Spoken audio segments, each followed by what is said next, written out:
Hallelujah. ઈશ્વર પિતાનો આપણે પુષ્કળ આભાર માનીએ. આજે ફરીને એક વખત ઈશ્વર આપણને તાજગી તંદુરસ્તી આપી, આ જગ્યા પર ઈશ્વર આપણને એકત્ર કર્યા માટે આપણે ઈશ્વર પિતાનો આભાર માનીએ. એમના વચન તરફ જે અને બાઇબલની અંદરથી ઉત્પત્તિનું પુસ્તક તેના 17મો અધ્યાય અને આપણે વાંચીશું તેની પહેલી કલમથી લઈને 9મી કલમ સુધી. અને ઇબ્રાહિમ 99 વર્ષનો થયો ત્યારે યહોવાએ ઇબ્રાહિમને દર્શન આપ્યું ને તેને કહ્યું, સર્વસમર્થ દેવ હું છું, તું મારી સમક્ષ ચાલ ને પરિપૂર્ણ થા, અને હું મારો કરાર મારી તથા તારી વચ્ચે કરીશ ને તને ઘણો જ વધારીશ. અને ઇબ્રાહિમ ઊંધો પડ્યો અને દેવે તેની સાથે બોલતા કહ્યું, જો તારી સાથે મારો કરાર છે ને તું ઘણી દેશ જાતિઓના પૂર્વજ થશે, અને હવે પછી તારું નામ ઇબ્રાહિમ નહીં કહેવાશે પણ ઇબ્રાહિમ એવું તારું નામ થશે, કેમ કે મેં તને ઘણી દેશ જાતિઓનો પૂર્વજ કર્યો છે, અને હું તને અતિશય સફળ કરીશ ને તારાથી હું દેશ જાતિઓને પેદા કરીશ ને તારામાંથી રાજાઓ ઉત્પન્ન થશે, અને તારો દેવ તથા તારા પછીના તારા વંશજોનો દેવ સારું હું મારો કરાર સનાતન કરાર તરીકે મારી ને તારી વચ્ચે ને પેઢી દર પેઢી તારા પછી તારા વંશજોની વચ્ચે કરીશ, જે દેશમાં તું પ્રવાસ કરે છે, એટલે આખો કનાન દેશ તે હું તને ને તારા પછી તારા વંશજોને સદાનું વતન થવા સારું આપીશ, અને હું તેઓનો દેવ થઈશ. અને દેવે ઇબ્રાહિમને કહ્યું કે તું તો મારો કરાર પાળ, કેમ કે તું તથા તારા પછી તારો વંશ પેઢી દર પેઢી પાળો. ઈશ્વર પિતાનું વાંચેલું વચન આપણા માટે પુષ્કળ આશીર્વાદિત છે, અને ઈશ્વર પિતાનું વચન સત્ય છે, અને બાઇબલનું વચન કહે છે તમે સત્ય જાણશો અને સત્ય તમને મુક્ત કરશે. ખૂબ ધ્યાનથી આજે ફરીને એકવાર આપણે ઈશ્વરનું વચન સાંભળીએ, ગ્રહણ કરીએ, વિશેષ કરીને આપણે એ પ્રમાણે આપણે ચાલનાર છે. આપણે આશીર્વાદિત હોઈએ એ ઘણું સારું છે, અને ઈશ્વરનો આશીર્વાદ એ માણસો પર હોય એ ઘણું સારું છે, પરંતુ ખરેખર આશીર્વાદિત હોવું એટલે શું? કોને કહેવાય કે વ્યક્તિ આશીર્વાદિત છે? માણસ બહુ લાંબુ જીવ્યો હોય અને મૃત્યુ એને આવતું ના હોય, પથારીવશ હોય, ઘરના લોકો કંટાળી ગયા હોય, વિચારતા હોય ક્યારે મરે, અને પછી એવી પરિસ્થિતિમાં એ મરી જાય, અને ત્યાર પછી એના વિશે એવું કહેવામાં આવે એના મૃત્યુ પછી કે બહુ લાંબુ અને આશીર્વાદિત જીવન જીવ્યા. ત્યારે હસવું આવે કે શું આ લાંબુ જીવન ખરેખર આશીર્વાદિત હતું? કારણ કે લોકો કંટાળી ગયેલા હતા બીમારીના કારણે, અને એ મરી જાય એવું ઈચ્છતા હતા, અને છતાં પછી માણસ જ્યારે કહે કે આ આશીર્વાદિત જીવન, ત્યારે ખરેખર આ લાંબુ જીવન એ કંઈ આશીર્વાદિત હોતું નથી. શું બંગલો હોવો, ગાડી હોવી, સોનું ચાંદી હોવું, પુષ્કળ પૈસા હોવા, ગાડીઓ હોવી, શું આશીર્વાદ છે? એ પણ આપણે કહી શકીએ આશીર્વાદ છે પણ ખરો, અને આ બધી વસ્તુઓ એ આશીર્વાદ નથી પણ છે પણ અને નથી પણ. આજે માણસ પાસે જે વસ્તુ નથી હોતી એ વસ્તુને આશીર્વાદ માની લે છે કે મારી પાસે આ વસ્તુ નથી, મારે એને જોઈએ છે, એ મારે ઉપયોગમાં આવે એવી છે, અને માટે એવી વસ્તુને એ આશીર્વાદ સમજે છે. માણસ ઈશ્વર પાસે ઘર માગે કે ઈશ્વર મને ઘરની જરૂર છે, કે પછી માણસ ઈશ્વર પાસે કાર માગે, ઈશ્વરને કે ઈશ્વર મને કારની જરૂર છે. કાં તો કોઈ જુવાન હોય, લગ્ન થતું ના હોય, અને કદાચ ઈશ્વર પાસે જીવનસાથી માગે, કદાચ કોઈને બાળકની જરૂર હોય અને બાળક માગે, કદાચ કોઈને નોકરીની જરૂર છે અને ઈશ્વર પાસે નોકરી માગે, અને જે તે વ્યક્તિને જે તે વસ્તુ મળી જાય એટલે એ કહે કે આશીર્વાદ છે. અને ખરેખર આશીર્વાદ છે જ, પરંતુ તમે ઈશ્વર પાસે માગો અને ઈશ્વર તમને આપે, એના કરતાં ઈશ્વર પોતે સામેથી તમને જુએ અને ઈશ્વરને લાગે કે આની પાસે ફલાણી વસ્તુ નથી અને ઈશ્વર સામેથી તમને આપે, તો એ આશીર્વાદ મોટો છે અને એ આશીર્વાદ ખરો છે. તમને જરૂર છે, તમે ઈશ્વર પાસે માગો છો, તમને મળ્યું, એ આશીર્વાદ તો છે જ, પરંતુ ઈશ્વર તમને જુએ.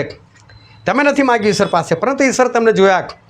તમારા જીવનમાં કોઈ ખોટ ઈશ્વર અનુભવી અને પછી ઈશ્વર એ સામેથી એ વસ્તુ તમને પૂરી પાડે, તો એ આશીર્વાદ મોટો છે અને એ આશીર્વાદ એ સાચો છે. વાત જોવા જઈએ તો એક સરખી જ છે કે તમે બાળક માગ્યું અને તમને બાળક મળ્યું, એ આશીર્વાદ છે. તો દેવે જોયું કે તમારી પાસે બાળક નથી અને ઈશ્વર તમારા માગ્યા અગાઉ ઈશ્વર સામેથી તમને કહે અને એ તમને બાળક પૂરું પાડે, તો એ આશીર્વાદ એ વધારે મોટો છે. જો તમે માગો ઈશ્વર પાસે અને ઈશ્વર તમને પૂરું પાડે તો ખરેખર બહુ સારી બાબત છે. પરંતુ તમે ઈશ્વર પાસે માગો, ઈશ્વરનો આશીર્વાદ આવે પણ ખરો, પણ એમાં એક સંભાવના રહેલી છે અને સંભાવના એવી રહેલી છે કે તમે માગેલી વસ્તુ કે તમે મેળવેલો આશીર્વાદ એ બની શકે કદાચ તમે ગુમાવી શકો છો. બની શકે તમે મેળવેલી વસ્તુ તમે ખોઈ નાખી શકો છો. મેં આવું ઘણા લોકોના જીવનની અંદર મેં જોયેલું છે. ઘણા લોકોએ ઈશ્વર પાસે વરદાન માગ્યું કે મને ચમત્કાર કરવાનું વરદાન આપો, મારા દ્વારા ચમત્કાર થાય. ઈશ્વરે એ લોકોને આશીર્વાદિત કર્યા, ચમત્કારનું દાન આપ્યું અને વખત જતાં એ ચમત્કારનું દાન એ લોકો સાચવી શક્યા નહીં, ગુમાવી બેઠા.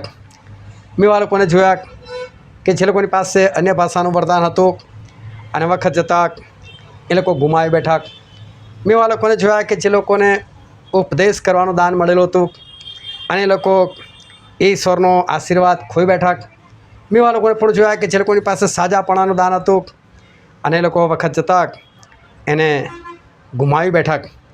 એવું બની શકે કે માણસ ઈશ્વર પાસે માગે, ઈશ્વર આપે બી ખરા અને પછી માણસ એ આશીર્વાદ એ ગુમાવી શકે. એવું બની શકે. ઈસ્રાયેલ પુત્રો જ્યારે મિસ્ર દેશમાં હતા અને મિસ્ર દેશમાં છૂટીને જ્યારે કોઈ રસ્તામાં નીકળ્યા ત્યારે ઈશ્વર પાસે એ લોકોએ ઘણી બધી માંગણી કરેલી. એ લોકોએ પાણીની માંગણી કરી, ઈશ્વરે એ લોકોને પાણી પૂરું પાડ્યું. એ લોકોએ ખોરાકની માંગણી કરી તો ઈશ્વરે એ લોકોને માન ના આપ્યું. ઈશ્વરે કદી એ લોકોને બીમાર થવા દીધા નહીં. એ લોકોએ માંસ માગ્યું તો ઈશ્વરે એ લોકોને માંસ પણ પૂરું પાડ્યું.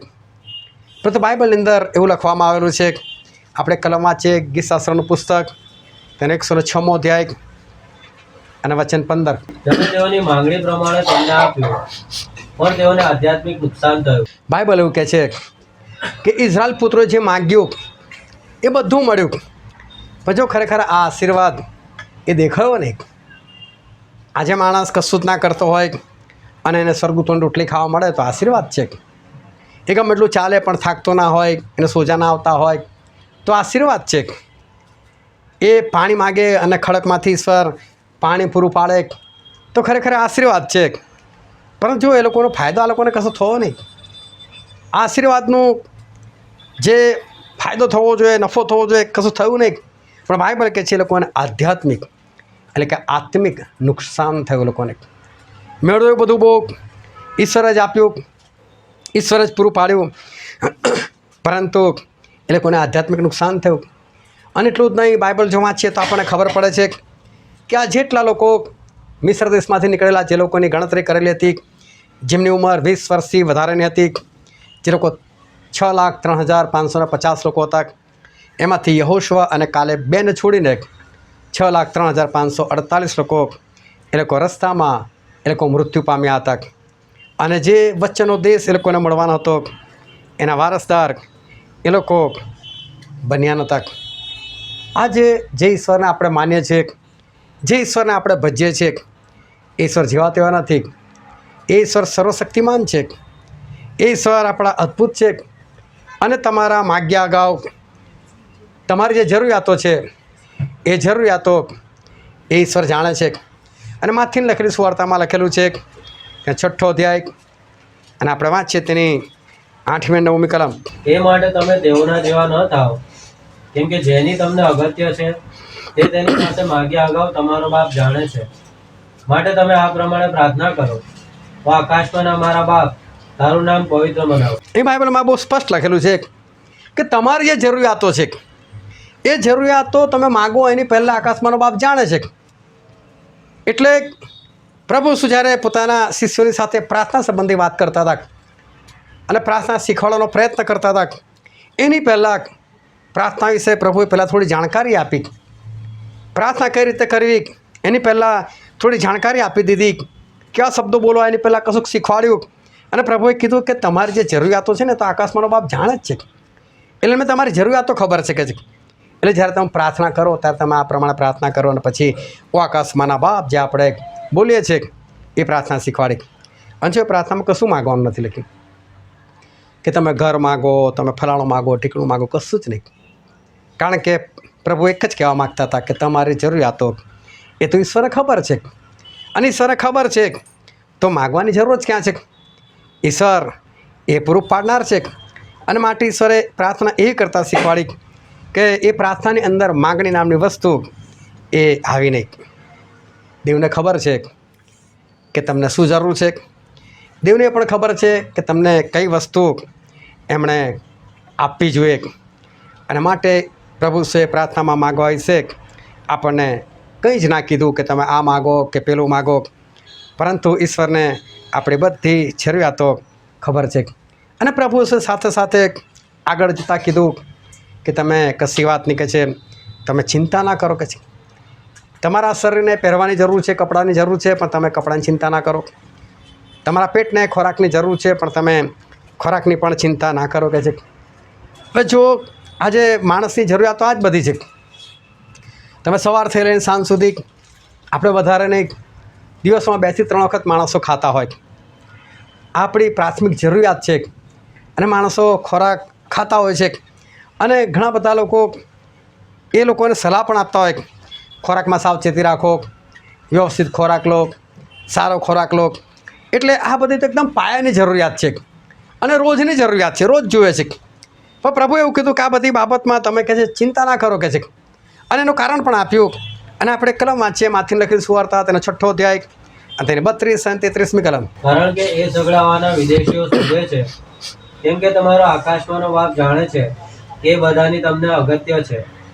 પણ તમે પહેલા તેના રાજ્યને તથા તેના ન્યાયપણાને શોધો, એટલે એ બધાવાના પણ તમને અપાશે. જો પ્રભુ શું અહીંયા બહુ સ્પષ્ટ કહે છે, મને ખબર છે આ બધું તમને જુએ છે, પણ સાથે સાથે એક શબ્દ એટલું સરસ પ્રભુ કહે છે, આ બધું કોણ શોધે છે? તો કે વિદેશીઓ.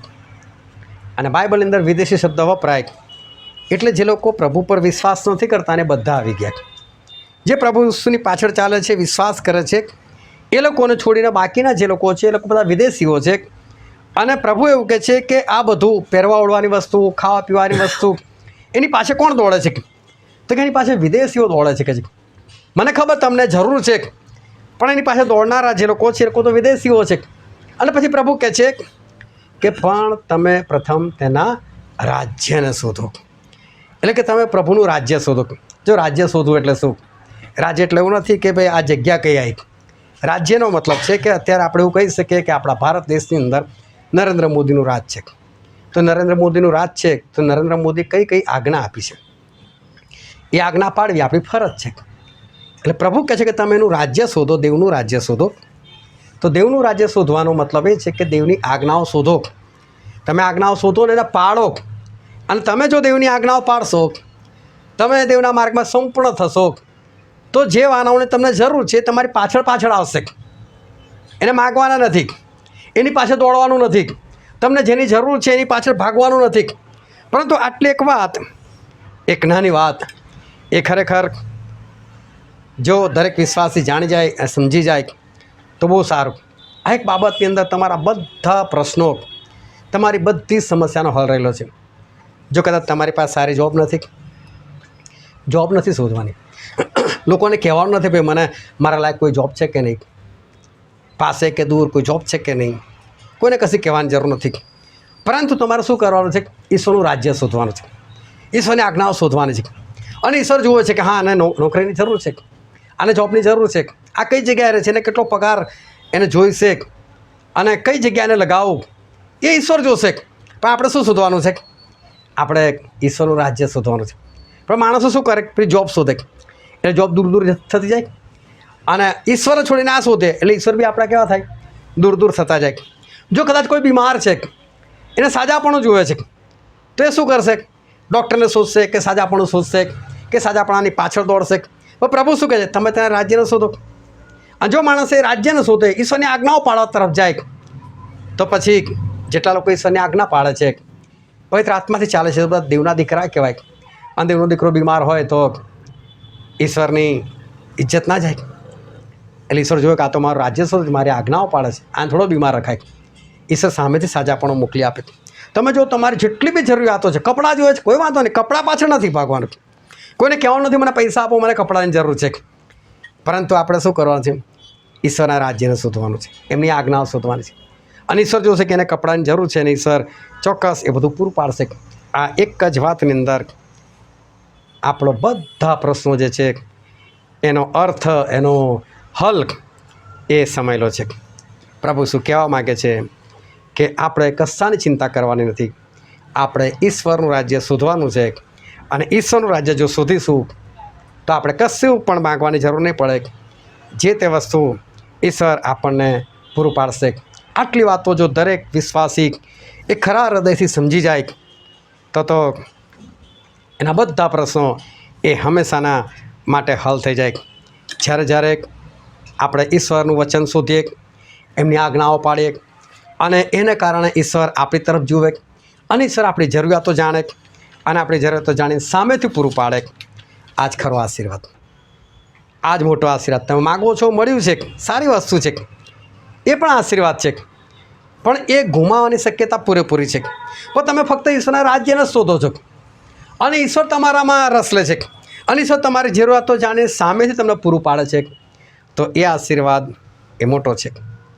તમે માગ્યું અને મળ્યું, એ ખરેખર એ સારી વાત છે. તમે માગશો તો ઈશ્વર તમને પૂરું પણ પાડશે. પરંતુ એ બાબત એ ગુમાવવાની શક્યતા એ છે. પરંતુ જો ઈશ્વર તમને જોશે, તમારી જરૂરિયાતો ઈશ્વર પોતે જોશે અને ઈશ્વર તમારા માગ્યા અગાઉ, તમે નથી માગતા છતાં ઈશ્વર સામેથી તમને આપશે. તો હું તમને જે કહેવા માગું છું ધ્યાનથી સમજો કે જ્યારે ઈશ્વર સામેથી આપે છે ને, એ આશીર્વાદ કદી કોઈ પણ છીનવી નહીં શકે, એ આપણા હાથમાંથી જતો નહીં રહે. અને બાય ચાન્સ કદાચ એવું કંઈક થઈ ગયું, એ કોઈ ઘટના બની ગઈ, તમે ગુમાવી દીધું, તો બહુ ધ્યાનથી સમજો, જે તમે ગુમાવ્યું છે ને એ જ વસ્તુ ઈશ્વર ફરીને એકવાર તમને પૂરું પાડશે. કેવી રીતે? તમારી ગુમાવેલી વસ્તુ એ ઈશ્વર તમને પૂરું પાડશે. એક વખત શેતાન એ સ્વર્ગમાં જતો રહ્યો અને સ્વર્ગમાં જતો રહ્યો તો ઈશ્વર સાથે સામનો થયો. ઈશ્વર સાથે વાત થઈ. ઈશ્વર કે શેતાન કઈ જઈને આવે કે છે? તે કે હું પૃથ્વી પર આમ તેમ સર્વત્ર ફરીને આવે છે. તો કે મારા સેવક અયુબને તે લક્ષમાં લીધો છે કે છે, એના જેવો નિર્દોષ પ્રમાણિક દુષ્ટતાથી દૂર રહેનાર ઈશ્વર ભક્ત બીજો કોઈ નથી કે છે. ઈશ્વર સરસ પોતાના સેવકની સાક્ષી આપી કે છે. અને શેતાન કહેવા લાગ્યો કે વગર કારણે તારી ભક્તિ કરે છે, તું ચોક્કદમ રક્ષણ કરતો નથી કે છે, તેને આશીર્વાદ નથી આપ્યો, તારા આશીર્વાદના કારણે સંપત્તિ નથી વધી ગઈ, એટલે તો તારું માન રાખે છે, તારી ઇજ્જત કરે છે, તારું ભજન કરે છે. પણ એકવાર તારો હાથ લંબાય કે છે અને હાથ લંબાય અને એના સરસોનો સ્પર્શ કરે કે છે, તો જોજે મોઢે ચડીને તારો નકાર કરી શકે છે. અને પ્રભુ એને કહે છે કે આવું બધું મારા હાથમાં નથી કે હું હાથ લંબાવું એના સરસોને સ્પર્શ કરું અને એનું બધું છીનવાઈ જાય, એવું મારા હાથમાં નથી. પ્રભુએ શેતાને કીધું આ તો તારા હાથમાં જ, જા તું સ્પર્શ કર, જા, બસ તેને સ્પર્શ કરવા માટે હું કહું છું, જા. અને ત્યાં બાઇબલની અંદર લખેલું છે અયુબનું પુસ્તક તેનો 1લો અધ્યાય અને તે 9મી અને 10મી કલમ. ત્યારે શૈતાને યહોવાને ઉત્તર આપ્યો કે શું અયુબ કારણ વગર ઈશ્વરની ભક્તિ કરે છે? શું તું તેનું, તેના ઘરનું તથા તેના સર્વસ્વનું ચોગદમ રક્ષણ કરતો નથી? તે તેને તેના કામ ધંધામાં આશીર્વાદ દીધો છે, જેથી દેશમાં તેની સંપત્તિ વધી ગઈ છે. શૈતાન કહે છે તે તેને આશીર્વાદ આપ્યો છે. જો અયુબે ઈશ્વર પાસે કશું નથી માગ્યું. ઈશ્વરે અયુબને જોયા, અયુબનું આજ્ઞાપાલન જોયું, ઈશ્વરે અયુબની જરૂરિયાતો જાણી અને ઈશ્વરે એમના કામ ધંધાને આશીર્વાદિત કર્યો અને અયુબ પાસે પુષ્કળ પ્રમાણમાં સંપત્તિ થઈ અને એમની સંપત્તિ એ પુષ્કળ વધી ગઈ. ઈશ્વરે અયુબને સંપત્તિ આપેલી છે. અયુબે ઈશ્વર પાછળ જઈને કોઈ માંગણીઓ નથી કરી, પરંતુ ઈશ્વરે બધું આપ્યું છે. હવે શું થયું? શૈતાન ગયો અને શૈતાને એની કુયુક્તિઓ કરી અને એક જ દિવસની અંદર આ અયુબ બિલકુલ બરબાદ થઈ જાય છે. જેમની પાસે જેટલું કહ્યું હતું બધું એક જ દિવસમાં બધું જ બરબાદ થઈ જાય છે. એક જણા એને ખબર આપે છે કે સબા એમના લોકો આવ્યા, લૂંટારાઓ આવ્યા, અમને લૂંટીને જતા રહ્યા, આ બધા ચાકરોને મારી નાખ્યા, હું એકલો બચ્યો, તને ખબર આપવાના માટે આવ્યો છું. હજુ પેલો વાત કરતો હતો એટલે આમ બીજો આવ્યો, બીજો વાત કરતો એટલે આમ ત્રીજો આવ્યો, ચોથા આવીને તો કહી દીધું કે હાથી તુફાન થયું અને તારા છોકરાઓ એ લોકો તો બધા કહે છે પાર્ટી કરતા હતા અને એ ઘર પર જ જોર લાગ્યું, એ આખું ઘર પડી ગયું, તારા બધા છોકરા પણ મરી ગયા. કે છે વિચાર કરો કે સંપત્તિ તો જતી રહી, પરંતુ અયુબના જે બાળકો હતા ને એ બધા પણ મૃત્યુ પામ્યા એક જ દિવસની અંદર. અને જોવા જઈએ તો એક દિવસની અંદર પણ નહીં, પરંતુ 1-2 મિનિટની અંદર આ બધી ઘટનાઓ એક સાથે બની ગઈ. એક પછી એક બધા લોકોએ આવીને એ ખબર આપી અને અયુબ બિલકુલ કંગાલ થઈ ગયા. પરંતુ અયુબે એક જ વાત કરી કે મારા ઈશ્વરે મને આપેલું ને કે છે, અને જો એમણે લઈ પણ લીધું હોય તો મારે એમાં શોખ કરવાની શી જરૂર છે? મને ખોટ તો ગઈ જ નથી ને.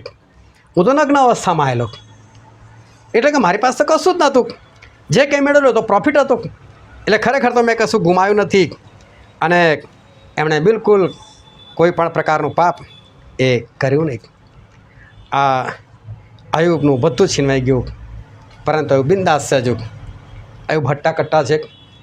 એમના છોકરાઓ જુવાન હતા, એનો મતલબ એ વૃદ્ધ હોવા જોઈએ, એમની ઉંમર હોવી જોઈએ, પણ છતાં એમની શારીરિક તંદુરસ્તી બહુ સારી હતી અને એ હટ્ટા કટ્ટા હતા.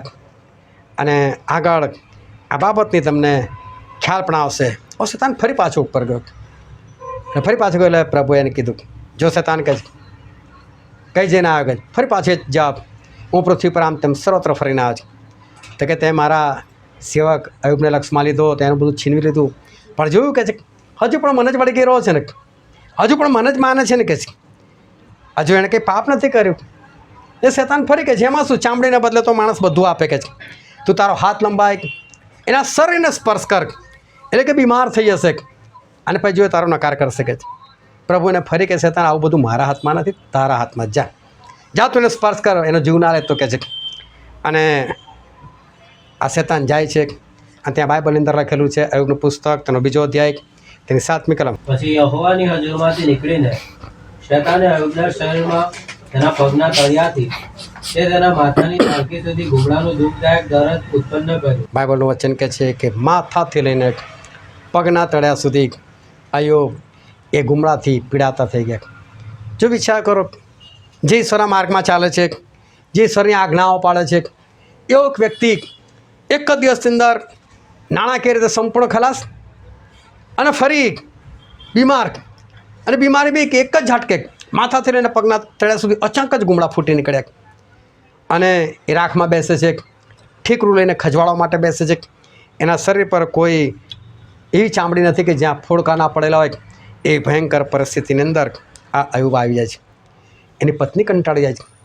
એની પત્ની કહે છે કે તારા દેવનો શ્રાપ આપ, કે છે એની નિંદા કર એટલે એ તને મારી નાખે. કે છે એમ અને કહે છે કે શું ઈશ્વર પાસેથી હું સુખ જ સ્વીકારું, દુઃખ નહીં? કહે છે કેમ અધર્મી સ્ત્રીની પેઠે બોલે છે? ભલે બીમાર તો બીમાર, ફોડકા તો ફોડકા, પણ અયુબ એમાં પાપ નથી કરતા.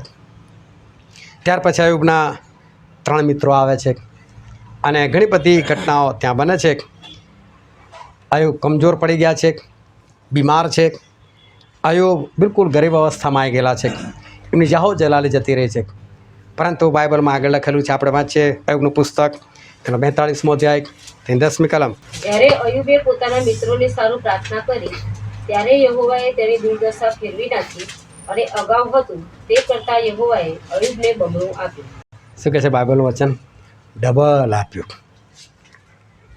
જેટલું હતું એનાથી ડબલ.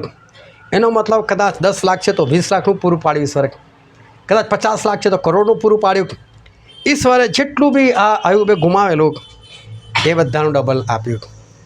જો ઈશ્વર આપે ને ત્યારે આ એક બાબત બને છે કે તમે ઈશ્વર પાસે માગો, તમે મેળવો, અને બની શકે તમે એને ગુમાવી નાખો, પરંતુ ઈશ્વરે તમને સામેથી આપ્યું છે, તમે માગ્યું નથી. અને ઈશ્વર તમારામાં જોયું કે તમે ઈશ્વરના રાજ્યને શોધો છો, માટે ઈશ્વર તમને સામેથી આપ્યું. અને ઈશ્વર જ્યારે તમને સામેથી પૂરું પાડે છે તો એ કદી કોઈ છીનવી શકે એમ નથી. અને બાય ચાન્સ અયુબ જેવી ઘટના બને તો પણ કશું થતું નથી. ઈશ્વર ફરી પાછી એ જ પરિસ્થિતિમાં લાવે છે અને એના કરતાં વધારે સારું આપે છે. અને ઈશ્વરે ડબલ આ અયુબને પૂરું પાડ્યું. એટલું જ નહીં, આગળ વાંચીએ એની 13મી કલમ વાંચો તો. વળી તેને 7 પુત્ર તથા 3 પુત્રીઓ થયા. ઉપરથી એના બાળકો પણ થયા. જો એમના તો છોકરાઓ જુવાન થઈ ગયેલા હતા. અને એ જ અયુબને હવે ફરી પાછા બાળકો થાય છે. એનો મતલબ કે ઈશ્વરે બાળકો પણ એમને પૂરા પાડ્યા. ઈશ્વર આપે ને તો કોઈ છીનવી શકતું નથી. અને બાય ચાન્સ જો કોઈ છીનવી પણ લે ને તો ઈશ્વર ફરી પાછું લઈ લેશે, અને ઈશ્વર ફરી પાછું એ બધું જ એ પૂરું પાડશે. પણ એટલું કે ઈશ્વરે તમને આપેલું હોવું જોઈએ સામેથી. તમે નથી માગ્યું, તમે તો ખાલી બસ ઈશ્વરના માર્ગમાં તમે ચાલતા રહ્યા, ઈશ્વરની આજ્ઞાઓ પાડતા રહ્યા. ઈશ્વર તમને સામેથી આપ્યું. તમે નથી માગ્યું, તમે માગો એ પણ આશીર્વાદ છે. ઈશ્વર તમને પૂરું પાડે એ પણ આશીર્વાદ છે. પણ બની શકે એમાં ગુમાવવાની સંભાવના એ છે. સુલેમાન રાજા થઈ ગયા અને દાઉદના દીકરા હતા, એટલે પૈસો હતો, બધું હતું, જ્ઞાન હતું. અને ઈશ્વરે સામેથી આ સુલેમાનની સાથે વાત કરી. સુલેમાન બોલ, તારે શું જુએ છે કે? આ સુલેમાને કીધું કે મને વિવેક બુદ્ધિ આપો ને કે છે. પહેલાં તમને ના જ પાડી કે પ્રભુ મારી પાસે આટલું બધું છે તો મને રાજા બનાવ્યો છે, કેટલી બધી પ્રજા પણ રાજા છું, પણ મારાથી ભૂલ ના થઈ જાય એટલે મને વિવેક બુદ્ધિ આપો. વિવેક બુદ્ધિનો ખરો અર્થ છે સમજ. જ્ઞાન હોય સારી વસ્તુ છે, પરંતુ જ્ઞાનનો ઉપયોગ ના આવડતો હોય તો એ જ્ઞાન નકામું છે. જ્ઞાનનો ઉપયોગ કરતા આવડવું જોઈએ, એને કહેવાય સમજ. અને આ સુલેમાને સમજ માગી કે મારાથી કંઈક ભૂલ ના થઈ જાય, એના માટે તમે મને સમજ આપો. અને વખત જતાં એવું બન્યું કે આ સુલેમાન એ તો પત્નીઓ કરવા માટે બેઠા, અને એક પછી એક પત્ની કરવા બેઠા. અને એટલે સુધી કે મિસર દેશ હતો, એના ફારૂની છોકરી સાથે પણ એણે તો લગ્ન કર્યું. અને પછી બાઇબલની અંદર લખેલું છે, પહેલો રાજા તેનો 11મો અધ્યાય અને તેની 4મી કલમ. કેમ કે સુલેમાનની વૃદ્ધાવસ્થામાં એમ થયું કે તેની સ્ત્રીઓએ તેનું હૃદય અન્ય દેવો તરફ ફેરવી નાખ્યું, અને તેનું હૃદય તેના બાપ દાઉદના હૃદયની પેઠે તેના દેવ યહોવા પ્રત્યે સંપૂર્ણ ન હતું. બાઇબલનું વચન કહે છે કે એની સ્ત્રીઓએ આની બુદ્ધિ આખી ફેરવી નાખી, મગજ ફેરવી નાખ્યું. અને આ સુલેમાન એ બીજા દેવ દેવતા તરફ પડી ગયા. પણ થયું શું એનાથી? આગળ આપણે વાંચીએ સભા શિક્ષકનું પુસ્તક, તેનો 2જો અધ્યાય અને તેની 11મી કલમ. ત્યારે જે બધા કામો મેં મારા હાથે કર્યા હતા તે પર, અને જે મહેનત કરવાનો શ્રમ મેં ઉઠાવ્યો હતો તે પર મેં નજર કરી, તો એ સગળું વ્યર્થ તથા પવનમાં બાચકા ભરવા જેવું દેખાયું, અને પૃથ્વી ઉપર મને કંઈ લાભ જણાયો નહીં. જો સુલેમાન એમના જીવનમાં પાછલા વર્ષોની અંદર એ બધું જુએ છે, મેં કેટલું કર્યું, શું કર્યું, કયા બાંધકામો કર્યા, કેટલા લગ્ન કર્યા, કેટલા બાળકો થયા, શું છે બધું.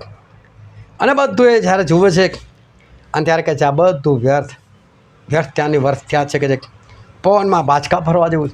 જેમની બુદ્ધિ ફરી પાછી આવી ગઈ, એમની સમજ ફરી પાછી આવી ગઈ. અને ત્યાર પછી જ્યારે નીતિવચનો લખે છે તો નીતિવચનની અંદર બહુ સ્પષ્ટ લખે છે કે પર નારીથી તું દૂર રહે. જે બુદ્ધિ અન્ય સ્ત્રીઓએ ફેરવી નાખેલી હતી, પરંતુ ફરી એ વિવેક બુદ્ધિ એ સુલેમાનની અંદર એ પાછી આવે છે. અને જો સભા શિક્ષક પુસ્તક તમે વાંચશો તો એ લખે છે આગળ કે મારી બુદ્ધિ એ મારામાં મરી ગયો ત્યાં સુધી રહી. એનો મતલબ ફરી પાછું એમને મળ્યું. એ નહોતા માગવા ગયા ઈશ્વર પાસે.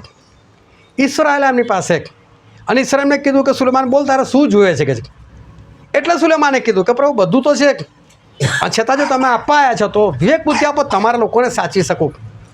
તો ભલે લોકોએ બુદ્ધિને આમ તેમ કરી નાખી પરંતુ ફરી પાછું એ મળ્યું. આ જ ખરો આશીર્વાદ છે. અને દેવ જ્યારે આપણને આપે છે ત્યારે આ આશીર્વાદ એને કોઈ છીનવી શકતું નથી. અને બાય ચાન્સ આમ તેમ થઈ પણ જાય તો ઈશ્વર ચોક્કસ એ ફરી પાછું આપણને મેળવી આપે છે. અને માટે હું કહું છું કે તમે ખાલી દેવના રાજ્યને શોધો અને દેવ જ્યારે તમને જોશે અને દેવ તમારી જરૂરિયાતો પૂરી પાડશે ને તો એ હંમેશાના માટે એ બાબત આપણી પાસે રહેશે. ઇબ્રાહિમ 75 વર્ષના હતા.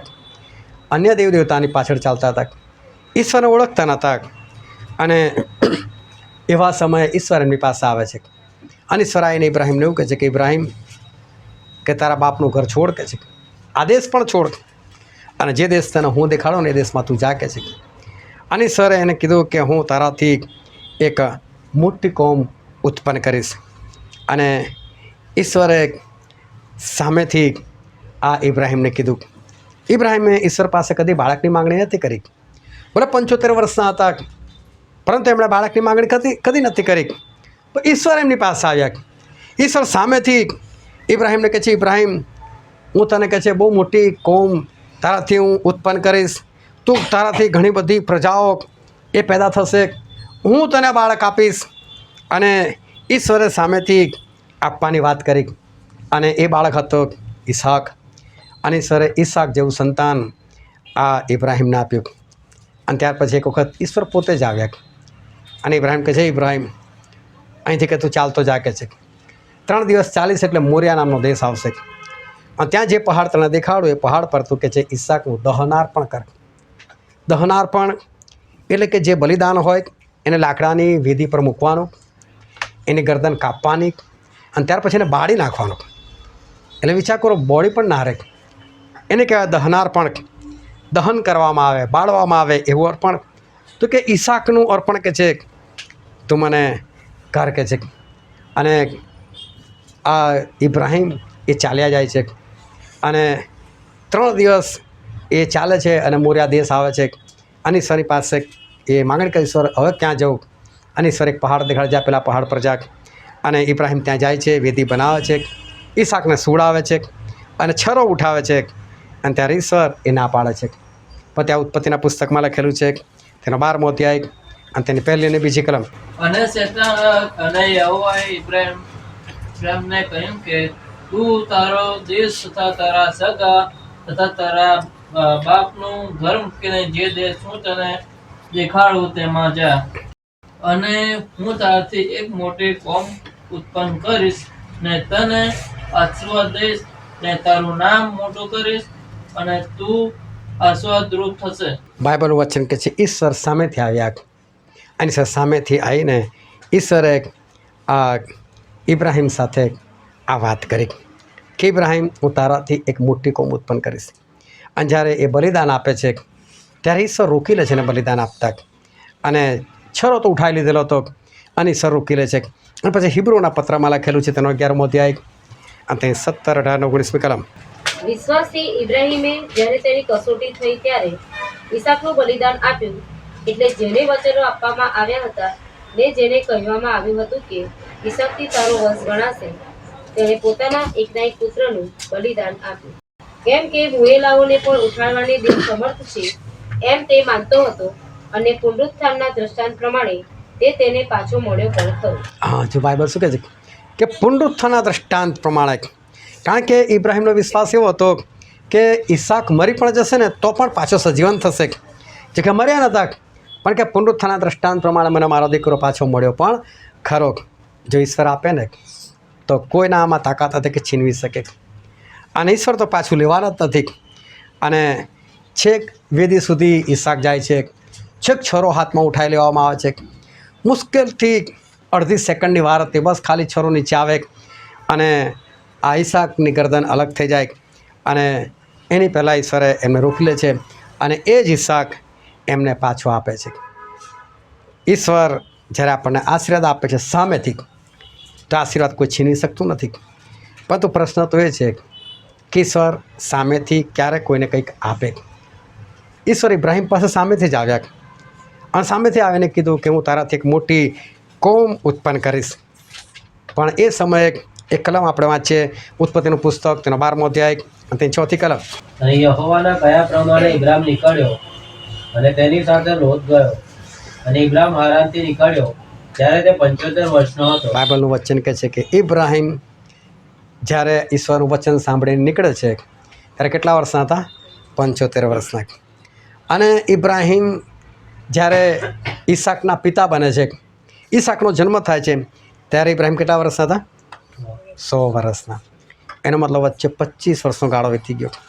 ચલો એમાંથી છેલ્લા 9 મહિના કાઢી નાખો તો ઇબ્રાહિમ 99 વર્ષના થયા. ત્યાં સુધી તો ઈસાકનું નામો નિશાન નહોતું. ત્યાં સુધી ઈશ્વરે બાળક નહોતું આપ્યું. જો ઈશ્વરે સામેથી કીધું હું તને આપીશ, અને 24 વર્ષ સુધી ઈશ્વરે બાળક નહોતું આપ્યું. શું કામ? કેમ ઈશ્વર 24 વર્ષ સુધી એ ઇબ્રાહિમને બાળક નથી આપતા? અને એનું કારણ હતું કે ઇબ્રાહિમ એ ઘણી ભૂલ કરી નાખે છે. ઇબ્રાહિમને ઈશ્વરે કીધું કે તું કનાન દેશમાં જા. એ કનાન દેશમાં જતા પણ રહે છે.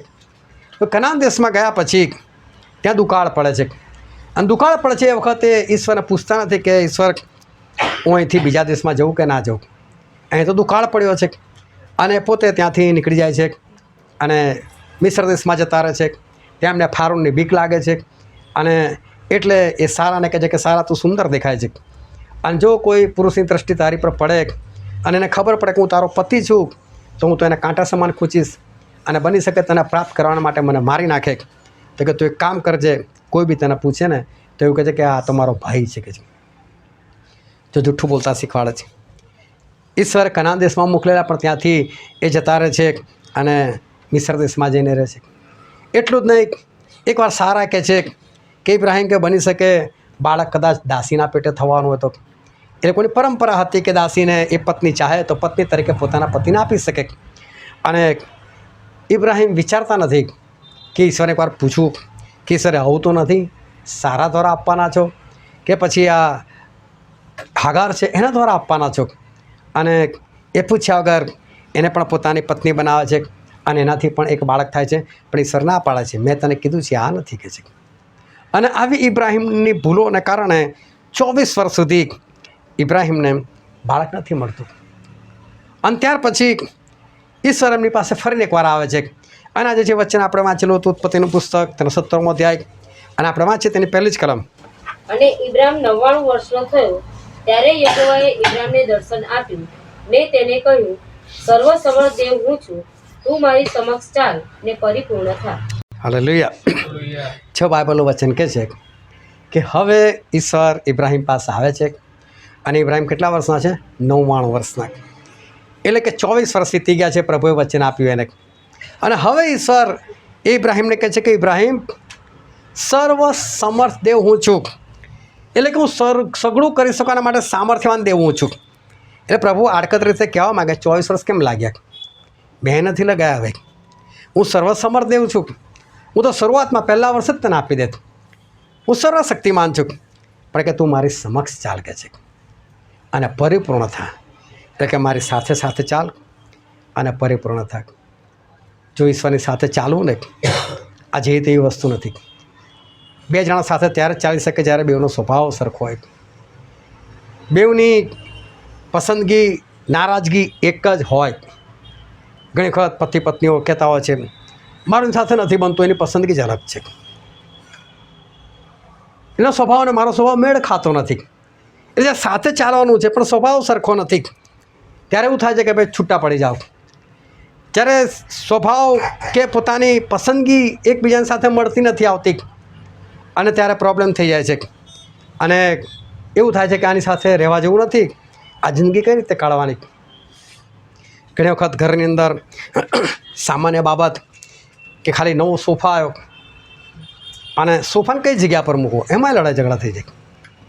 પેલો કે આ બાજુ મૂકો ને પેલી કે આ બાજુ મૂકો, એમાં પણ એક મન ના હોય. અને એના કારણે પણ એ લડાઈ ઝઘડા એ થઈ જાય. તો તારે એવું થાય કે કંઈ આની જોડે લગ્ન કરી નાખ્યું. અને એમણે નહોતું કરવા જેવું. એટલે 2 જણ સાથે ચાલવું ને એ મુશ્કેલ નથી, પરંતુ એના માટે એક વાત કરવી પડે કે બંનેની પસંદગી અને બંનેનો સ્વભાવ એક હોય. અને જો સ્વભાવ સારો હોય ને તો સારો સ્વભાવ એટલે સારો સ્વભાવ કહે, અને ખરાબ સ્વભાવ એટલે ખરાબ જ કહેવાય. પછી સારાની કોઈ વ્યાખ્યા ના હોય. પ્રભુનો સ્વભાવ સારો જ હોય. ઇબ્રાહિમનો આમ તેમ હોઈ શકે. એટલે સમજો તો કોણે કરવાનો? ઇબ્રાહિમે. પ્રભુ મારા આવા છે ને તો મારે પ્રભુને અનુરૂપ થઈને ચાલવું પડશે. કેમ કે ઇબ્રાહિમને પ્રભુની જરૂર છે, પ્રભુને ઇબ્રાહિમની જરૂર નથી. એ તો કોઈ બીજાને પણ લઈ લેશે. પરંતુ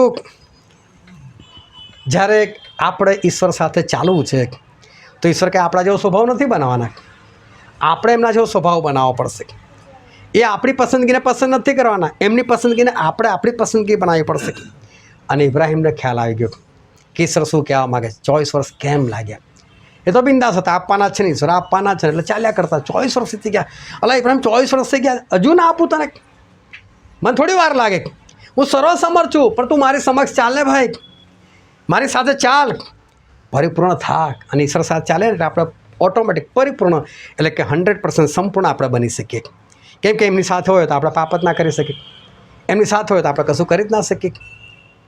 એક ભાઈ છે અને જ્યારે હું એમના ઘરે જાઉં અને જે જગ્યા પર બેસું મારી સામે ટીવી હોય અને મારી બાજુમાં દરવાજો હોય, અને ભલે તમાકુ ખાવાની આદત, અને એટલે મારી સામે ના ખાય, પણ છે ને પેલા દરવાજામાંથી બહાર નીકળીને ત્યાં તમાકુ ખાય, પણ પેલા ટીવીમાં છે ને બધું દેખાય. એમને કોઈ સ્ટેન્ડિંગ ભાઈ નથી જોતા, પણ મને દેખાય. એનો મતલબ એવો થયો કે જો 24 કલાક મારી સાથે રહે ને તો એ ખાવાના જ નથી. જો આપણે ઈશ્વર સાથે રહે ને તો ઈશ્વરને જે નથી પસંદ આપણે કરી જ નથી શકવાના, આપણે એમની બીક લાગશે. એટલે આપણે શું કરીશું? એમને જે પસંદ છે જ કામ કરીશું ને, એમની સાથે રહીશું તો આપણો સ્વભાવ એમના જેવો જ બનાવીશું ને. પ્રભુ કહેજો પ્લાન માફ કરવાનો છે તો ભલે મનમાં હોય કાલે જોઈ લઈશ, પણ એ વખતે તો માફ કરીશું જ ને. અને બીજા દિવસ ફરી પ્રભુ જોડે જ ચાલીશું તો બીજા દિવસે આપણે માફ જ કરવાનું. એમ કરતાં કરતાં આપણો સ્વભાવ કેવો થઈ જશે? એમના જેવો જ થઈ જાય. એટલે પ્રભુ કહે છે કે મને 24 વર્ષ ના લાગે ઇબ્રાહિમ, તું મારી સાથે ચાલ, તું મારી સન્મુખ ચાલ, પરિપૂર્ણ થા કે છે હું તને બાળક આપી શકું છું. આ બહુ જ એ મોટી વાત હતી, મારી સાથે ચાલ. ઈશ્વરની સાથે આપણે ચાલીએ, અને જો આપણે ઈશ્વર સાથે ચાલીએ તો આપણો સંબંધ કેટલો મજબૂત થાય. આપણે ઈશ્વર સાથે ચાલીએ તો ઈશ્વરને તો આપણી બધી વાતો ના ખબર પડે કે મારો દીકરો કે મારી દીકરીને શું જરૂરિયાતો છે, કેવી જરૂરિયાતો ના ખબર પડે. તમે માગવો ને ઈશ્વર પાસે તો નહીં મળે એવું નથી, તમને મળશે. કારણ કે ઈશ્વર વચન આપેલું છે. કલમ આપણે વાંચી માથી લખેલી સુવાર્તા 7મો અધ્યાય અને 7મી કલમ. માગો તો તમને અપાશે, શોધો તો તમને જળશે, ટોકો તો તમારે સારું ઉગાડાશે. હા, બાઇબલ કહે છે માગો તો મળશે. એટલે ઈશ્વરનું વચન છે એટલે તમે માગશો તો પણ મળશે. અને 8મી કલમ શું કહે છે? કેમ કે જે હરેક માગે છે તે પામે છે, ને જે શોધે છે તેને જડે છે, ને જે ઠોકે છે તેને સારું ઉઘાડવામાં આવશે. હા, અહીં લખેલું પણ છે કે જે માગે છે એ પામે પણ છે. એટલે તો ઈશ્વરનું વચન છે, તમે માગશો ઈશ્વર પાસે તમને મળશે. એ કંઈ બહુ મોટી વસ્તુ નથી, એ મળવાનું છે. આ ઈશ્વરનો આશીર્વાદ જ છે. પરંતુ ઈશ્વર પોતાના તરફથી એ તમને ક્યારે આપે એમાં માગવાની જરૂર નથી. ઈશ્વર પોતાના તરફથી તમને ક્યારે આપે? ઈશ્વર પોતાના તરફથી તમને ત્યારે આપવા માગે છે કે જ્યારે તમે ઈશ્વરની સાથે સાથે ચાલો. જ્યારે આખી દુનિયાનો નાશ થવાનો હતો, જળ પ્રલય આવવાનો હતો, પરંતુ ઈશ્વરે એ વખતે નૂહ પર કૃપા કરેલી અને ઈશ્વરે નૂહને બચાવી લીધેલા. અને ઉત્પત્તિના પુસ્તકમાં લખેલું છે તેનો 6ઠ્ઠો અધ્યાય 9મી કલમ. નૂહની વંશાવળી આ પ્રમાણે છે. પોતાના જમાનામાં નૂહ ન્યાયી તથા સીધો માણસ હતો, અને નૂહ દેવની સાથે ચાલતો. હા, નૂહ ઈશ્વરની સાથે ચાલતા હતા ને માટે ઈશ્વર એમનો નાશ ના થવા દીધો. જો નૂહે કદી કીધું પ્રભુ તમે જળ પ્રલય લાવો તો મને ના મારતા, મને બચાવી લેજો? સામેથી કીધું કે નું તું બચી જઈશ. કારણ કે નૂહ જે છે એ ઈશ્વર સાથે એ ચાલતા હતા.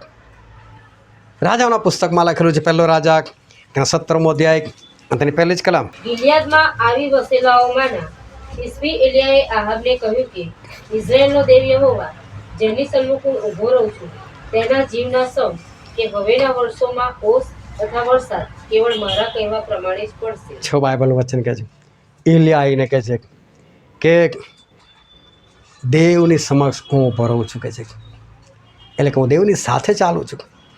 આ એલિયા એ ઈશ્વરની સાથે ચાલતા હતા અને જેમનું મરણ ના થયું એ તો સ્વર્ગમાં પહોંચી ગયા. પછી ઉત્પત્તિના પુસ્તકમાં લખેલું તેનો 5મો અધ્યાય તે 24મી કલમ. અને હનોક દેવની સંગાતે ચાલ્યો અને તે અલોપ થયો, કેમ કે દેવે તેને લઈ લીધો. બાઇબલ કહે છે હનોક દેવની સાથે ચાલતા હતા અને પણ અલોપ થઈ ગયા, અદ્રશ્ય થઈ ગયા, કારણ કે ઈશ્વરે એમને પોતાની પાસે એ લઈ લીધા. ધ્યાનથી સમજો, આપણે સ્વર્ગની અંદર જવાનું છે અને એ સ્વર્ગની રચના અત્યારે જે છે સ્વર્ગની રચના હું એની વાત કરવા માગું છું કે અત્યારે જે સ્વર્ગ બનાવેલું છે, જે ત્રીજા આસમાન પર છે, એ કેવા પ્રકારનું છે. અને કલમમાં છે અયુબનું પુસ્તક તેનો 1લો અધ્યાય તેની 6ઠ્ઠી કલમ. એક દિવસે દેવદૂતો યહોવાની આગળ હાજર થયા અને તેમની સાથે શેતાન પણ આવ્યો.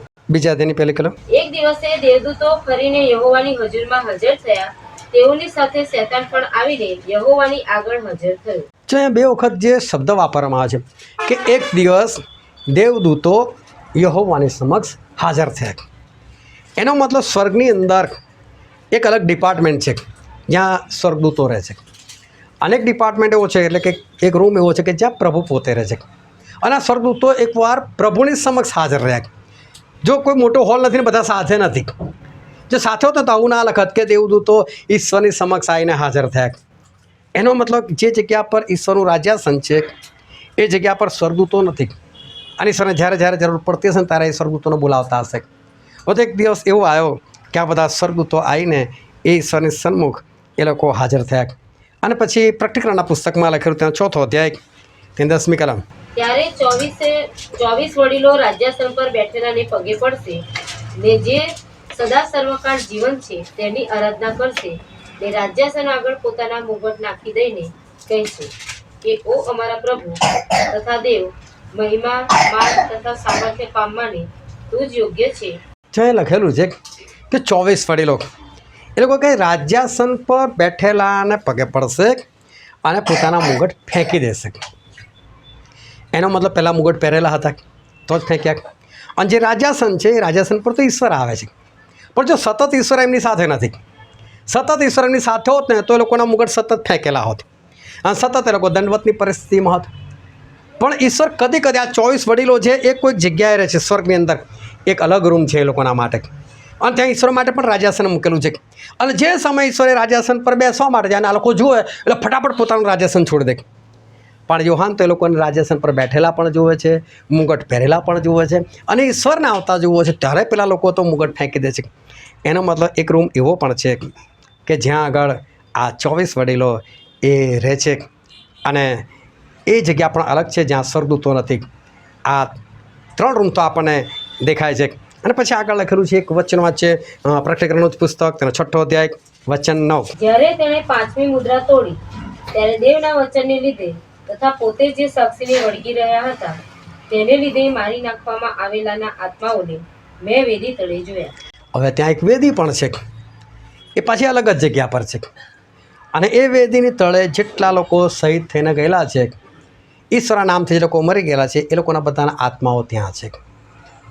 જો અલગ અલગ જગ્યા છે, એક જગ્યા એવી છે જ્યાં 24 વડીલો છે, એક વેદી એવી છે જેની નીચે આ મરી ગયેલાઓના આત્માઓ છે, એક જગ્યા એવી છે જ્યાં સ્વર્ગદૂતો રહે છે, અનેક રૂમ એવો છે કે જ્યાં ઈશ્વર એ પોતે ત્યાં રહે છે. અને યોહાન આ બધું દર્શનની અંદર જુએ છે એ પ્રમાણે મેં દેખાય છે. પરંતુ યોહાન દર્શનની અંદર એક બીજું પણ કંઈક જુએ છે અને પ્રકટીકરણનું પુસ્તક તેનો 11મો અધ્યાય અને તેની 3જી અને 4થી કલમ. મારા 2 સાહેદો ટાટ પહેરીને 1260 દિવસ સુધી પ્રબોધ કરે એવો હું તેઓને અધિકાર આપીશ. જૈતુનના જે 2 ઝાડ તથા જે 2 દીવી પૃથ્વીના દેવની સમક્ષ ઊભા રહે છે તેઓ એ જ છે. હા, પૃથ્વીના દેવની સમક્ષ 2 જણા ઊભા રહે છે. જો એનો મતલબ પ્રભુ જ્યાં છે ને ત્યાં 2 જ જણા છે. જો આ 2 સ્વર્ગદૂત હોત તો અલગ જગ્યા પર હોત, 24 વડીલોમાંના હોત તો પણ આ લોકો અલગ જગ્યા પર હોત, અને જો એ લોકો મૃત્યુ પામીને ગયા હોત તો પણ એ લોકો અલગ જગ્યા પર હોત. તો એનો મતલબ નથી આ સ્વર્ગદૂતો, નથી મૃત્યુ પામીને ગયેલા લોકો, નથી 24 વડીલોમાંના એક. તો આ 2 જણા પછી ઈશ્વરની સામે રહેનારા કોણ હોવા જોઈએ? અને એના વિશે જ આપણે વાંચ્યું કે હનોક ઈશ્વરની સાથે સાથે ચાલ્યા, અદૃશ્ય થઈ ગયા. એ તો જીવતા ઉપર ગયા છે. એલિયા જીવતા ઉપર ગયા છે. અને આ દેહ જે અત્યારે આપણી પાસે દેહ છે, એ દેહની અંદર એ લોકો ઈશ્વરની સાથે એ લોકો ઊભા રહેલા છે. એનો મતલબ બે શાહેદો એ તો હનોક અને એલિયા છે. અને કોની સાથે છે? ઈશ્વર સાથે છે. કેમ ઈશ્વર સાથે છે? કારણ કે એ લોકો જીવતા છે. જ્યાં સુધી જીવો છો ને ત્યાં સુધી ઈશ્વર સાથે રહો. પછી ભલે ઈશ્વર તમને અલગ જગ્યા આપે, એનો કોઈ વાંધો નહીં, પણ એ અલગ જગ્યા પર જવા માટે ઈશ્વર સાથે રહેવું જરૂરી છે. જ્યાં સુધી આપણે જીવીએ છીએ ત્યાં સુધી નર્કમાં જવાના ચાન્સ આપણી પાસે છે. અને માટે આપણે શું કરવું જોઈએ? કોની સાથે રહેવું જોઈએ? દેવની સાથે આપણે રહેવું જોઈએ. અને જ્યારે આપણે દેવ સાથે રહીએ ત્યારે દેવ સામેથી આવે અને સામેથી આવીને આપણને આશીર્વાદ આપે. એમણે ભલે ઇબ્રાહિમને કીધું, હું તારાથી કોમ ઉત્પન્ન કરીશ, તને બાળક આપીશ, પણ ક્યાં સુધી ના આપ્યું? જ્યાં સુધી ઇબ્રાહિમ ઈશ્વરની સાથે ના ચાલ્યા ને ત્યાં સુધી ના આપ્યું. માગે તો મળી જાય, ઇસ્માઇલ મળ્યો, પણ એ કંઈ બહુ મોટી વાત નથી. એ જતો પણ રહ્યો, ઇબ્રાહિમથી અલગ પણ થઈ ગયો. ઈશ્વર જ કીધું આને કાઢી મૂક ભાઈ. પણ ઈસાક છેક છોરો ઉઠાવ્યો ત્યાં સુધી કે એક જ સેકન્ડ કે અડધી સેકન્ડ બાકી હતી ને ઈસાક મરવાના હતા, પણ ઈશ્વર પાછો આપ્યો નહીં. ઈશ્વર જ્યારે તમને સામેથી આપે છે ને એ વસ્તુ કોઈ છીનવી નહીં લે. અને બાય ચાન્સ શેતાન છીનવીને લઈ જશે કે ઈશ્વર તમારી પાસે માગશે ને તમે આપશો ને, ઈશ્વર એ જ વસ્તુ તમને ડબલ કરીને પાછું આપી દેશે. આયુબનું જે કંઈ ગયેલું, જે કંઈ શેતાને છીનવી લીધેલું, પરંતુ ઈશ્વરે બધું જ એ પૂરું પાડ્યું. ઈશ્વરે સામેથી ઇબ્રાહિમને કીધું કે ઇબ્રાહિમ હું આપીશ. અને ઈશ્વરે જે છોકરો આપ્યો એને કોઈ પણ એ છીનવી શક્યું નહીં. આપણે ઈશ્વર સાથે ચાલવું જરૂરી છે. અને ચાલીશું અને ઈશ્વર આપણને જે આશીર્વાદ આપશે એમના તરફથી માગશો નહીં. ઈશ્વર કે છે બધું કોણ શોધે છે? વિદેશીઓ શોધે છે. તમારી જેટલી જરૂરિયાતો છે ઈશ્વર જાણે છે, પણ એની પાછળ દોડનારા વિદેશીઓ છે. તમે ના દોડો, તમે ઈશ્વર પાછળ દોડો, ઈશ્વર સાથે ચાલો, તો ઈશ્વર તમને સામેથી આપશે તમારા માગ્યા પહેલાં. તમારે માગવાની જરૂર નહીં પડે. ઈશ્વર આપશે ને તો ખાતરીદાયક કે કદી પણ તમારા જીવનમાંથી અલગ નહીં જાય. અને હું તમને આજે એક વાત કહેવા માગું છું કે આશીર્વાદિત થાઓ, પરંતુ માગીને નહીં. તમે ખાલી ઈશ્વર પાછળ દોડો, કશું માગશો નહીં, અને ઈશ્વરની આજ્ઞાઓ પાડજો. અને જો ઈશ્વર સામેથી જોશે કે તમને કઈ વાતની જરૂર છે, ઈશ્વર સામેથી પૂરું પાડશે. અને એની ખાતરી કે એ વસ્તુ તમારા જીવનમાંથી કદી જતું નહીં રહે. અને એટલે જ્યારે પ્રભુ સાહેબ પૃથ્વી પર આવ્યા ત્યારે એમણે વાત કરેલી હતી. અને કલમ વાંચી યુહાનની લખેલી સુવાર્તા, તેનો 10મો અધ્યાય અને તેની 28 અને 29મી કલમ. હું તેઓને અનંત જીવન આપું છું, અને કદી તેઓનો નાશ થશે નહીં, અને મારા હાથમાંથી કોઈ તેઓને છીનવી લેશે નહીં. મારો બાપ જેણે મને તેઓને આપ્યા છે તે સૌથી મોટો છે, અને બાપના હાથમાંથી કોઈ તેઓને છીનવી લેવા સમર્થ નથી. હા, તમે ઈશ્વર સાથે સાથે ચાલો. ઈશ્વર તમારો હાથ આપો. ઈશ્વર લો મારો હાથ પકડો, તમે મને ચલાવો. અને જો ઈશ્વર તમને ચલાવી રહ્યા છે, ઈશ્વર તમારા હાથ પકડેલો છે, તો બાઇબલનું વચન શું કહે છે? કોઈ ઈશ્વરના હાથમાંથી તમને છૂટા કરી શકે, છીનવી લઈ શકે એવું કોઈ પરિબળ નથી. કોઈ તમને છીનવી નહીં લે. પરંતુ આપણે લોકો કાયમ શું કહેતા હોય? ઈશ્વર હું તમને નહીં છોડું, ઈશ્વર હું તમારી પાછળ ચાલીશ. ના, તમે ઈશ્વરને કહો ઈશ્વર હું નહીં ચાલું, તમે મને ચલાવો, તમે મારો હાથ પકડો. મારે તમારી સાથે ચાલવું છે, પણ મારામાં તાકાત નથી. તમે મારો હાથ પકડો, તમારો હાથ નહીં પકડી શકું. કારણ કે આપણે તો હાથ પકડે તો આપણે છોડાવી દઈએ, પણ ઈશ્વર આપણો હાથ પકડશે તો ગમે તો મોટો શેતાન આવે ને, પાણીઓ ગર્જના કરે ને, મોટી આગ લાગે ને, પણ ઈશ્વર આપણો હાથ પકડેલો તો આપણને કશું થાય. અને માટે એ આશીર્વાદ મોટો છે. તમે માગો છો ને તમને મળે છે, આશીર્વાદ છે, સારો જ છે, પણ એ પાછો જતો રહેવાની સંભાવના એ પૂરેપૂરી છે. પરંતુ ઈશ્વર જો તમારો હાથ પકડીને તમને ચલાવશે ને ઈશ્વર તમને જે પૂરું પાડશે એ કોઈની તાકાત નથી કે છીનવી શકે. ઇઝરાયલ પુત્ર નથી માગ્યું અમને કનાન આપો. ઈશ્વર સામેથી કીધેલું હું કનાન દેશ આપીશ. અને જો કનાન દેશ લોકોના હાથમાં જ જતો રહ્યો, નબુખાદનેસર એ લોકોને કાઢી મૂક્યા ત્યાંથી. એના પછી વર્ષો પછી રોમન સરકાર આવી, અને રોમન સરકારે ભયંકર જુલમ ગુજાર્યો ઇઝરાયલ પુત્રો પર, અને ઇઝરાયલ પુત્રો આખી દુનિયામાં વિખેરાઈ ગયા, અને કનાન દેશ લોકોના હાથમાંથી જતો રહ્યો. પરંતુ 1948માં ફરી પાછો મળ્યો ને, ઈશ્વર આપે ને એટલે તાકાત નથી કોઈની છીનવી લેવાની. અને બાય ચાન્સ જતું પણ રહેશે ને તો એ વસ્તુ ઈશ્વર તમને પાછું અપાવશે. પણ તમે માગશો તો તમે કદાચ કોઈ કારણસર ગુમાઈ બેસો એવી શક્યતા છે. પણ તમે ખાલી ઈશ્વરમાં ચાલો, ઈશ્વર પાછળ દોડો, ઈશ્વરની સાથે ચાલો, અને ઈશ્વર તમને જે આપશે એ છીનવી લેવાની કોઈની તાકાત નથી. અને માટે આપણે ઈશ્વરની સાથે સાથે આપણે ચાલતા રહીએ. હાલેલુયા. હવે આપણે આપણી આંખોને બંધ કરી આપણા મસ્તકો એ જીવતા દેવની હજુરમાં નમાય. ભલા સમય છે કે આપણે આપણી જાતને તપાસીએ. આ સમય છે કે આપણે આપણી આત્માની આપણે પરીક્ષા કરીએ. આ સમય છે કે આપણે પોતાની પરીક્ષા કરીને આપણે પોતાને ઓળખવાનો આપણે પ્રયત્ન કરીએ. આજે ઈશ્વર વચન આપણને કહે છે કે તમને કઈ કઈ બાબતોની જરૂરિયાત છે એ તો ઈશ્વર જાણે છે.